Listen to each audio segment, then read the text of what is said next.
சக்க பித்தம் ஏறி தூண்டில் மீனென நூலிடை துடிக்குது. இது எப்படி இருக்கு? சுகமான கட்டில் நாடகம் நீயும் நானும் ஆடலாம்.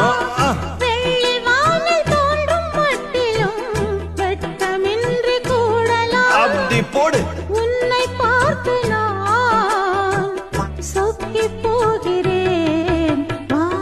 கட்டபொம்மன் பேரா கட்டிக்கொள்ளு